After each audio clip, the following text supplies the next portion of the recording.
Hi hello welcome to my channel. అన్నం కలుపుతున్నానండి. మా అమ్ములకి పిల్లలు పుట్టాయి, 4 పిల్లలు పుట్టాయండి. అందులో ఒకటి చనిపోయింది నిన్న. అదేందో పైపు మీద పడి చనిపోయిందండి. చిన్న పిల్ల కదా, అది ఊపిరాడలేదు, చనిపోయింది. మేము చూసుకోలేదు.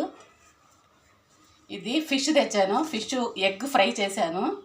అది కలిపి అమ్ములకైతే అన్నం పెట్టేస్తాను. అది కడుపు నిండా తిని పిల్లలకి చక్కగా పాలిస్తుంది. మీ వీధిలో కూడా ఏమైనా కుక్కలు ఉంటే కొంచెం అన్నం పెట్టి ఆదరించండి. అవి ఏం ఆశించవండి మన నుంచి. కొంచెం అన్నం, కొంచెం వాటర్ ఉంటే సరిపోతుంది. వాటి కడుపుకి ఇంకేం కావాలి చెప్పండి. అవి మనలాగా ఆస్తులు అడగవు, డబ్బు డిమాండ్ చేయవు. ఒక ముద్ద అన్నం పెడితే మనం ఎక్కడ కనిపించినా కూడా కృతజ్ఞత చూపిస్తాయండి. తోక ఊపుకుంటూ మన చుట్టూ తిరుగుతాయి, మనల్ని ఎక్కడున్నా కూడా గుర్తుపడతాయి. అదొకటి గుర్తుపెట్టుకోండి ప్లీజ్. కుక్కలకి మాత్రం కొంచెం అన్నం పెడుతుండండి. కొట్టొద్దు, అన్నం పెట్టకపోయినా పర్వాలేదు, కుక్కల్ని కొట్టొద్దండి. కుక్కల్ని కొట్టి ఆ పాప మూట కట్టుకోవద్దు. మనం చాలా పాపాలు చేసి ఉంటాం కదా.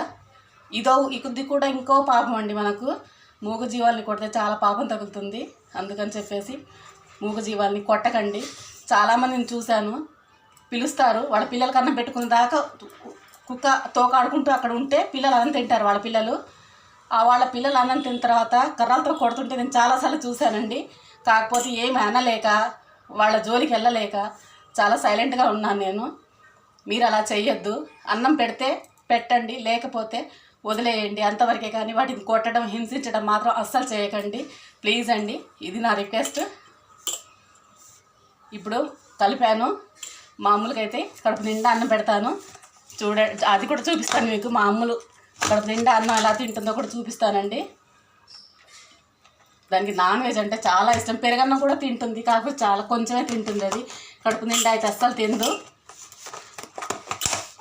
పదండిగా మామూలుగా అన్నం పెడతాను కదా, అది కూడా చూపిస్తాను. ఇంకో వీడియో అప్లోడ్ చేస్తాను, ఓకేనా.